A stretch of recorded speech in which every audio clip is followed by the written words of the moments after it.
اس مقام پر بھی غفلت غالب ہے۔ لوگ یہ تصور کر کر آتے ہیں کہ جو نبی اکرم علیہ الصلاۃ والسلام کی قبر انور ہے وہ جس طرح عام مزارات میں قبریں ہوتی ہیں اس طریقے سے ہمیں نظر آئیں گی۔ یہ معاملہ نہیں ہے۔ قبر انور کو بند کر دیا گیا ہے، ایک مبارک حجرہ ہے اندر، اس حجرے شریف پر غلاف چڑھا ہوا ہے اور آج بھی اس پر غلاف موجود ہے، اور اس غلاف کی آئیے آپ کو زیارت کراتے ہیں۔ یہ وہ غلاف ہے کہ جو اندر حجرہ شریف ہے اور جالیاں ہیں اس کے گرد یہ غلاف چڑھا ہوا ہے، اور اس غلاف سے آگے کوئی نہیں جاتا، اور یہاں سے بھی قبر انور نظر نہیں آتی۔ یہ بھی ایک دیوار یا جالیوں پر غلاف ہے۔ جو بادشاہ وغیرہ یا عمرہ جاتے ہیں وہ بھی اندر جا کر اسی غلاف کے سامنے کھڑے ہو کر سلام عرض کرتے ہیں۔ عوام کے لیے اس غلاف کے باہر سنہری جالیاں ہیں، اور جب ہم یہ عقیدہ رکھتے ہیں کہ سرکار دو عالم صلی اللہ علیہ وسلم سنہری جالیوں کے پاس کھڑے ہونے والوں کا سلام سنتے ہیں، تو اگر یوں سمجھیے آپ کہ عمرہ کو زیادہ قرب ملا ان کا سلام آپ سن لیتے ہیں، جو سنہری جالی والے کھڑے ہیں ان کا سلام سن لیتے ہیں۔ جب یہ فاصلے نہ رہے تو بعد والوں کا سلام آپ کیوں نہیں سن سکتے؟ بلا شبہ وہ فاصلے بھی فاصلے نہیں ہیں، فاصلے تو ہمارے لیے ہیں، ورنہ اتنا ڈسٹینس سنہری جالیوں سے حجرہ شریف کا، پھر حجرہ شریف میں سیسہ پگھلائی ہوئی دیوار، پھر قبر انور، تو نبی اکرم علیہ الصلوۃ والسلام جب زائر کا سلام یہاں سے سن لیتے ہیں تو آپ جس کا چاہے سلام سن سکتے ہیں۔ تو میں یہ عرض کر رہا تھا، زائر کے دل میں یہ ہوتا ہے عام طور پر کہ قبر انور، قبر کی باقاعدہ مجھے زیارت ہوگی، تو ایسا نہیں۔ جو سنہری جالیاں ہیں انہی کی زیارت کر کے ہم اپنی آنکھیں ٹھنڈی کریں گے، اور وہاں جا کر تانکا جھانکی نہ کی جائے۔ علماء نے یہ ادب بیان کیا، اور جو با ادب با نصیب، بے ادب بے نصیب، کسی اور در کی بے ادبی تو معاف ہو سکتی ہے، لیکن اس در کی بے ادبی سے جو محرومی آئے گی وہ ممکن ہے کہ نہ ختم ہونے والی محرومیوں میں تبدیل ہو جائے۔ تو یہاں اس طرح جانا ہے، نگاہیں جھکی ہوں، نہ دائیں دیکھ رہے ہوں نہ بائیں دیکھ رہے ہوں، نہ ہاتھ میں موبائل ہو نہ تصویریں کھینچ رہے ہوں۔ یہ جگہ تصویر کھینچنے کی نہیں ہے۔ کسی بادشاہ کے دربار میں جائیں اور آپ اس کی فوٹو کھینچنا شروع کر دیں، نہیں، یہ بادشاہوں کے بادشاہ کا دربار ہے۔ یہاں اس طرح جانا ہے کہ ہمارے کندھوں پر پرندے بیٹھ جائیں تو پرندے یہ سمجھیں کہ جامد لکڑیاں ہیں، بالکل بلا وجہ نہ پریشان نگاہی ہو، نہ کوئی حرکت ہو، نہ کسی کو بلانا ہو۔ یہاں سب سے آزاد ہو کر جانا ہے اور یکسوئی سے جانا ہے۔ آپ کہیں بھی تصاویر لیجئے مقدس مقامات کی، لیکن میری عرض ہے کہ سنہری جالیوں کے قریب کیمرہ استعمال نہ کیجیے۔ کیوں؟ یہ وہ مقام ہے جہاں آپ ہوں اور بارگاہ رسالت ہو، کوئی تیسری چیز ہونی ہی نہیں چاہیے۔ اور حاضری کے موقع پر آپ چاہیں گے زیادہ کھڑے ہوں، دیر تک رحمتیں لوٹتے رہیں، آپ کو ہٹایا بھی جائے گا، ہٹ جائیں، اپنے ذوق کو خراب نہ کریں۔ باہر آ کر بھی سلام عرض کر سکتے ہیں، مزید قریب رہ کر بھی ریاض الجنہ میں تشریف لے جائیے۔ پھر جو حجرہ مبارکہ ہے 4 سمت سے قبر ہے، ایک طرف سنہری جالیاں ہیں اور 3 سمتوں میں سبز جالیاں ہیں، اور جس طرف جالیوں کا دروازہ ہے وہاں پیارے آقا علیہ الصلاۃ والسلام کے قدمین شریفین ہیں۔ اگر آپ تہجد کے وقت تشریف لے جائیں گے، خاص طور پر رات کو 2-3 بجے کے بعد، تو بآسانی قدمین شریف میں نماز پڑھنے کا، بیٹھنے کا، فجر تک آرام سے بیٹھنے کا بخوبی اور آسانی کے ساتھ موقع ملتا ہے۔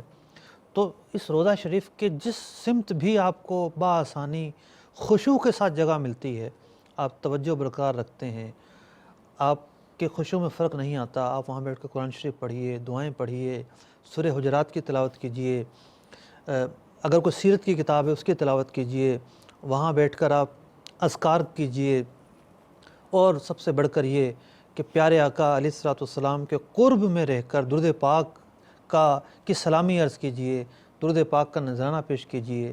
اس سے بڑھ کر اور کیا سعادت ہو سکتی ہے؟ پھر مدینہ منورہ میں جو پیارے آقا علیہ الصلوۃ والسلام کے چاہنے والے ہیں، جو آپ کے جانثاران ہیں، اہل بقیع، جہاں ام المؤمنین حضرت عائشہ رضی اللہ تعالیٰ عنہ تشریف فرما ہیں، حضرت سیدنا عثمان غنی رضی اللہ تعالیٰ عنہ تشریف فرما ہیں، اور جلیل القدر صحابہ تشریف فرما ہیں، دیوار کے باہر کھڑے ہو کر اندر نہ جائیے، نہ جانے کس صحابی کے تربت انور پر آپ کا پاؤں پڑ جائے، باہر کھڑے رہ کر سلام عرض کیجئے، احد پہاڑ تشریف لے جائیے، وہاں شہدائے احد کے مزارات ہیں، سیدنا امیر حمزہ رضی اللہ تعالیٰ عنہ کا مزار ہے، وہاں جا کر بھی سلام عرض کیجئے، ایصال ثواب کیجئے، دعائیں کیجئے، یہ بھی نیک لوگوں کے قرب کی جگہ ہے، ان کے قرب سے برکتیں حاصل کیجئے۔ اللہ تعالیٰ آپ کی حاضری کو قبول فرمائے، آمین، اور جن کی حاضری اللہ تعالیٰ نے قبول کی ان کے صدقے میں ہمیں بھی بار بار حاضری کا موقع دے۔ سبحان اللہ، سبحان اللہ۔ حاضری مدینہ کا ذکر ہی اتنا پیارا ہے، تو اس جگہ پر جانے کا کیا لطف ہوگا، حاضری کا کیا لطف ہوگا۔ اس سلسلے میں یقیناً کئی ناظرین ہمارے ساتھ ہوں گے، آپ بھی دعا کریں، ہم بھی دعا کرتے ہیں، رب کریم ہم سب کو اس مبارک سفر کی سعادت نصیب فرمائے۔ مدینہ منورہ کی زیارتوں کے بارے میں مفتی صاحب نے بتایا، اور آپ اپنے ساتھ اگر رفیق الحرمین لے کر جائیں گے اور ساتھ ساتھ عاشقان رسول کی 130 حکایات، تو اس کے اندر امیر اہل سنت نے باقاعدہ پورے باب مرتب کیے ہیں مکہ پاک کی زیارات اور مدینہ منورہ کی زیارات۔ تو ویسے تو مدینہ منورہ کا چپا چپا ہی زیارت ہے، لیکن اس کتاب کو ساتھ رکھیں گے تو مزید زیارتوں پر آپ جا سکیں گے۔ جی ارشاد فرمائیں۔ کہ آپ کو یاد ہوگا کہ ہمارا جب سفر مدینہ تھا تو وہاں سے براہ راست کال مدنی چینل کے ذریعے لگی، اور ایک سوال میں نے عرض کیا امیر اہل سنت کی بارگاہ میں، یہ سب کتابوں میں جو لکھا ہوتا ہے سفر عشق ہو، یہ سفر عشق ہوتا کیا ہے؟ تو کیا ہی اچھا ہے کہ اگر ہمارے ناظرین بھی وہ سوال اور جواب سن لیں، وہ جو جواب دیا امیر اہل سنت نے، اور پھر وہ جو ذوق بنا امیر اہل سنت کا کہ سفر عشق ہوتا کیا ہے، تو ہمارے ناظرین کو دکھانا دیا جائے۔ السلام علیکم باپا جان۔ وعلیکم السلام ورحمۃ اللہ وبرکاتہ۔ باپا الحمدللہ حرمین طیبین کی حاضری نصیب ہو رہی ہے، ماشاء اور آج اور کل میں تو مدینہ پاک میں بادل چھائے ہوئے ہیں، اور آپ کو شعر یاد آ رہا ہے، بادل گھرے ہوئے ہیں، بارش برس رہی ہے، لگتا ہے کیا سہانا میٹھے نبی کا روزہ۔ سبحان اللہ، سبحان اللہ۔ باپا ایک سوال مطلب کہ ذہن میں آیا، سوچا کہ اسلام بھائیوں کو فائدہ ہوگا اگر آپ ارشادات فرمائیں۔ باپا ہم نے یہ سنا ہے آپ کی زبانی اور دیگر مبلغین کی زبانی کہ مقبول حاضری وہی ہوتی ہے جب باذوق حاضری ہو۔ باپا بعض علوم ایسے ہیں جو سینہ بہ سینہ منتقل ہوتے ہیں، کتابوں میں نہیں ہوتے۔ آج آپ ہمیں باذوق حاضری بتا دیجئے کہ باذوق حاضری کسے کہتے ہیں، اور بسا اوقات انسان حاضر ہوتا ہے اور اپنے قلب کو زیادہ متوجہ پاتا ہے، بسا اوقات زیادہ متوجہ نہیں پاتا، تو کیا یہ بے ادبی تو نہیں ہوگی؟ ماشاء اللہ، آپ اپنے سوال میں جوابات بھی دیے جا رہے ہیں۔ انڈر اسٹوڈنٹ قلب متوجہ نہ ہوا تو غفلت اور کس کو کہتے ہیں؟ دل کہیں اور لگا ہوا ہے اور سلام یہاں پیش کیا جا رہا ہے، تو یعنی کیا بول رہا ہے اس کو یہی نہیں پتا، تو یہ تو اب ظاہر غفلت، اسی یعنی غفلت بھی کیسی ہے، تو غفلت بہت بڑی غفلت ہے۔ جب بارگاہ رسالت میں پیش ہو تو ہمہ تن متوجہ رہے، اور یہ توجہ رہے کہ میں کس کی بارگاہ میں پیش ہوں، اور یہ تصور باندھے کہ میں سرکار صلی اللہ تعالیٰ علیہ وآلہ وسلم کو دیکھ رہا ہوں۔ اگر یہ تصور نہیں بنتا تو کم از کم یہی تصور تو بن جائے کہ سرکار مجھے دیکھ رہے ہیں، اللہ کہ دیدار کے قابل تو کہاں میری نظر ہے، یہ تیری عنایت ہے جو رخ تیرا ادھر ہے۔ ان دونوں میں سے جو بھی تصور بندھے گا وہ ظاہر ہے کہ ذوق افزا ہوگا، وہ ایک وہ ادبی مدنی پھول ہے کہ وہ ذوق آتا ہے، تو ذوق آتا نہیں ہے، ذوق بڑھتا ہے۔ یہ عبارت فن ادب کے لحاظ سے، تو یہ ذوق افزا یعنی ذوق بڑھانے والی بات ہوگی کہ ہمارا ان میں سے کوئی تصور بندھ جائے۔ تو جب یہ تصور بندھ گیا کہ ہم زیارت سے مشرف ہو رہے ہیں، پھر تو ظاہر ہے کہ ہوش و حواس گئے، آگے پیچھے کچھ بھی یاد نہیں رہے گا۔ اور اگر یہی تصور قائم ہوا کہ مجھے مصطفیٰ کریم صلی اللہ تعالیٰ علیہ وآلہ وسلم ملاحظہ فرما رہے ہیں، میں ان کے پاس ان کے قدموں میں حاضر ہوں اس وقت، تو پھر کیا ادب ہونا چاہیے یہ ہر مسلمان سمجھ سکتا ہے کہ کتنا اپنے آپ کو اس وقت سنبھالنا ہے، کیونکہ یہ وہ بارگاہ ہے کہ جہاں ظاہر کے ساتھ ساتھ باطن بھی دیکھا جاتا ہے۔ جو دل میں خطرات اور خیالات آ رہے ہیں وہ بھی ان پر صلی اللہ تعالیٰ علیہ وآلہ وسلم ظاہر ہے، تو اس لیے ہماتن شوق ہو کر پورے تصور کے ساتھ جب سلام عرض کرے تو یہ ہے حقیقت میں باذوق جو آپ کا سوال ہے، اس کا میری موٹی عقل میں جو جواب آیا وہ یہ ہے۔ مفتی صاحب یہ بتائیے کہ یہ آپ نے حاضری کا بیان کیا ماشاءاللہ، مواجہ شریف جب ہم جاتے ہیں سرکار علیہ السلام کا عین رخ روشن کس طرف ہے، تو وہ اگر ناظرین کو وہ بھی اگر آپ کہیں تو ہم دکھا دیں۔ جی امیر اہل سنت نے مدنی مذاکرے میں اعلیٰ حضرت کی تحقیق کے ذریعے بتایا کہ سرکار علیہ السلام کا روضہ انور یعنی عین مواجہ شریف کہاں پر ہے۔ آئیے یہ پکچر کے ذریعے آپ کو سمجھاتے ہیں، آپ ناظرین دیکھ لیں کہ یہ آپ کو ایک ایرو کے ذریعے، ایک تیر کے نشان کے ذریعے بتایا جا رہا ہے کہ یہ وہ جگہ ہے جہاں سرکار علیہ السلام کا روضہ انور یعنی مواجہ شریف چہرہ اقدس ہے۔ کوشش کریں کہ اس کے سامنے کھڑے ہو کر صلاۃ والسلام پیش کریں۔ اچھا، یہ جو میں نے عرض کیا کہ روضہ شریف جو ہے اس کی 4 سمتیں ہیں۔ ایک سمت تو وہ ہے جو زائرین جاتے ہیں اور جا کر سنہری جالیوں کے روبرو کھڑے ہو کر سلام عرض کرتے ہیں۔ دوسری سمت وہ ہے جہاں پر ریاض الجنہ ہے، ریاض الجنہ سے متصل جو ایریا ہے یہ دوسری سمت ہے۔ تیسری سمت ہے جہاں اصحاب صفا کا چبوترا ہے، اس سے متصل جو جالیاں ہیں یہ سنہری جالیوں کے اپوزٹ کا ایریا ہے۔ اور جو قدمین شریفین ہے، جو مزید ایک سمت ہے، وہ اس سمت ہے کہ جہاں دروازہ شریف ہے۔ تو یوں 4 حصوں یعنی باب جبرائیل سے جائیں، یہ باب جبرائیل سے جا کے جو الٹے ہاتھ کی طرف جگہ ہوگی وہ قدمین شریفین ہو جائیں گے۔ سیدھا چلے جائیں تھوڑا سا تو رائٹ ہینڈ پہ اصحاب صفا کا چبوترا آ جائے گا، اور اب وہ بھی سبز جالی ہیں جہاں پہلے باپا نے لکھا بھی ہے اپنی کتاب میں کہ تہجد کی محراب بھی بنی ہوئی تھی، اور وہ مبارک پلر بھی ہے جس کو ستون تہجد بھی کہا جاتا ہے، وہ اس کے اندر موجود ہے۔ اور پھر اگر پھر الٹے ہاتھ پہ مڑیں گے تو سیدھے ہاتھ پہ ریاض الجنہ ہوگا اور لیفٹ ہینڈ پہ بھی سبز جالیاں آ جائیں گی۔ اچھا، اب حضور یہ ارشاد فرمائیں کہ قبر انور پر حاضری کے آداب بھی آپ نے بیان کیے، اس کے فضائل بھی بیان کیے۔ اب وہاں پہنچ جائیں، آپ نے آداب بھی بیان کیے کہ کیمرہ نہیں نکالنا، دنیا کی ہر طلب سے بیگانہ ہو کر جاؤں اے کاش، لیکن اب وہاں کھڑے ہو کر اب دعا مانگنی ہے، تو جالیوں کی طرف رک کر کے دعا مانگنی ہے یا قبلے کی طرف رک کر کے؟ کچھ لوگ کہتے ہیں جالیوں کو پیٹ کر کے دعا مانگیں، اس بارے میں ارشاد فرمائیں۔ سورہ بقرہ میں اللہ تعالیٰ ارشاد فرماتا ہے جس سمت بھی رخ کرو تم اللہ کی رحمت کو پاؤ گے۔ کیا بات ہے، کیا بات ہے۔ تو اللہ تعالیٰ کی رحمت کعبے کی جانب ہی نہیں ہوتی، صحیح، یہ لازم و ملزوم نہیں ہے۔ دوسری بات یہ ہے کہ ہمارے ائمہ نے کیا لکھا ہے، ہمارے اسلاف نے کیا لکھا ہے۔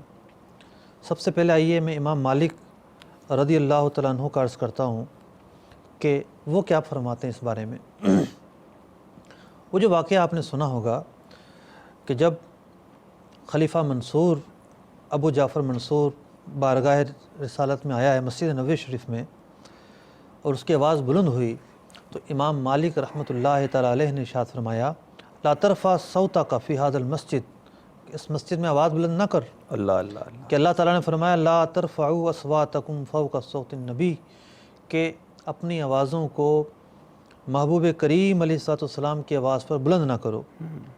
اور امام مالک نے فرمایا ومدح قوما، اللہ تعالیٰ نے اس قوم کی تعریف کی ہے جو اپنی آوازوں کو پست رکھتے ہیں، ان الذین یغضون اصواتهم عند رسول اللہ، اور مذمت بیان کی ہے اس قوم کی جو باہر سے آوازیں بلند کر کے آپ کو پکارتے ہیں۔ تو امام مالک فرماتے ہیں ان حرمتہ میتن کا حرمتہ حیا، کہ پردہ فرمانے سے پہلے جو آپ کی حرمت، آپ کا احترام تھا، وہی احترام اور حرمت آج ہوگی۔ پھر اب خلیفہ منصور کہتے ہیں یا ابا عبداللہ استقبل القبلۃ و ادعو ام استقبل رسول اللہ صلی اللہ علیہ وسلم، استقبل القبلۃ ام استقبل رسول اللہ، کیا میں دعا مانگتے وقت قبلے کی سمت دعا مانگوں یا میں سرکار دو عالم صلی اللہ علیہ وسلم کے روضہ انور کی طرف متوجہ ہو کر دعا مانگوں؟ امام مالک رحمۃ اللہ تعالی علیہ فرماتے ہیں لما تصرف وجہک عنہ، اپنا چہرہ بارگاہ رسالت سے یا روضہ شریف سے کیوں موڑنا چاہتا ہے؟ ہوا وسیلتک، یہ بارگاہ تو تیرا وسیلہ ہے، و وسیلۃ ابی کا آدم، حضرت آدم علیہ السلام کا وسیلہ ہے، الی یوم القیامہ، قیامت تک کے لیے مخلوق کا وسیلہ ہے، بل استقبل ہو، اس دربار کی مواجہت کرو، پیٹ نہ کرو اس طرف، اور شفاعت طلب کرو۔ اور پھر یہ آیت پڑھتے ہیں وَلَوْ أَنَّهُمْ إِذْ ظَلَمُوا أَنفُسَهُمْ جَاءُوكَ۔ اب اس قصے کو کس نے نقل کیا؟ امام قاضی عیاض رحمۃ اللہ تعالی علیہ شفا شریف میں نقل کرتے ہیں اس واقعے کو۔ اسی طریقے سے ابن تیمیہ نے اپنی کتاب اقتداء الصراط المستقیم صفحہ نمبر 396 پر لکھا قال ابن وہب فیما یرویہ عن مالک اذا سلم علی النبی یقف ووجہہ الی القبر لا الی القبلۃ، کہ جب سلام عرض کرے تو پھر کھڑا ہو اپنا چہرہ معاجہ شریف کی طرف کیے ہوئے اور قبلے کی طرف رخ نہ کرے۔ امام نووی رحمۃ اللہ تعالی علیہ کتاب الاذکار میں لکھتے ہیں، اسی طریقے سے امام نووی رحمۃ اللہ تعالی علیہ کتاب الایضاح میں لکھتے ہیں، اسی طریقے سے امام خفاجی رحمۃ اللہ تعالی علیہ شرح شفا میں لکھتے ہیں کہ زائر جب جائے تو اس کے لیے مستحب ہے کہ وہ سرکار دو عالم صلی اللہ علیہ وسلم کے روضہ شریف کی طرف رخ کر کے دعا مانگے، نہ یہ کہ وہ پیٹھ کر کے دعا مانگے۔ اچھا، اس بارے میں تو ایک آدھ اقوال مل جاتے ہیں کہ قبلے کی طرف پیٹھ کر کر دعا نہ مانگی جائے بلکہ قبلے کی طرف رخ کر کے دعا مانگی جائے، لیکن ان اقوال کا مطلب یہ نہیں ہے کہ جس نے روزے کی طرف رخ کر کے دعا مانگی تو مشرک ہو جائے گا، یا فعل یہ فعل بدعت پر مشتمل ہے یا یہ فعل گناہ پر مشتمل ہے۔ کس طرح ہو سکتا ہے؟ امام نووی، امام سبکی، امام مالک جیسے اکابر جس چیز کے استحباب کو بیان کریں وہ شرک کیسے ہو سکتا ہے؟ یعنی ایسا تو ہے بدعت کیسے ہو سکتا ہے؟ بالکل صحیح فرمایا، ایسا تو ہے بھی نہیں کہ قبلے کی طرف دعا کریں گے تو ہی کہ دعا ہوگی۔ جیسے آپ نے شروع میں ارشاد فرمایا، جو قول بتایا کہ کہیں بھی اللہ تبارک و تعالیٰ سے دعا مانگی جا سکتی ہے، کیا فرمائیں گے؟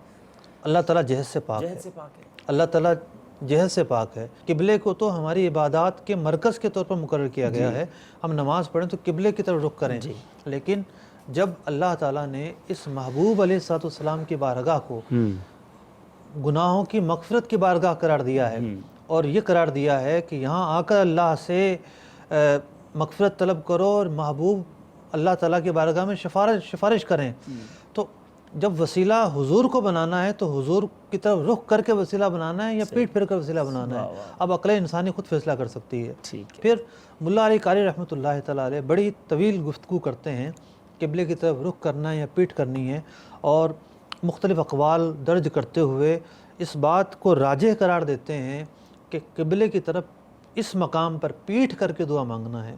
اب جو قبلہ ہیں وہ نبی اکرم علیہ السلام کی ذات قبلہ ہیں۔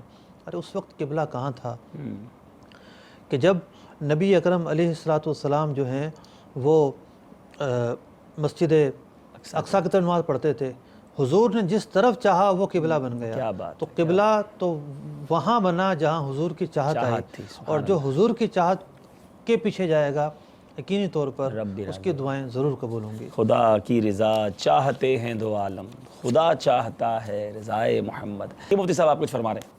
قبر انور پر حاضری کی کیفیت کے تعلق سے 2-3 روایتیں عرض کرتا ہوں۔ جی ارشاد۔ بہقی شریف میں حضرت محمد بن منقدر رضی اللہ تعالیٰ عنہ سے روایت کہتے ہیں رأیت جابرا، میں نے حضرت جابر رضی اللہ تعالیٰ عنہ کو دیکھا، وَهُوَ يَبْقِي عِنْدَ قبر رسول اللہ صلی اللہ علیہ وسلم، سرکار دو عالم صلی اللہ علیہ وسلم کی قبر انور کے پاس کھڑے ہو کر رو رہے ہیں۔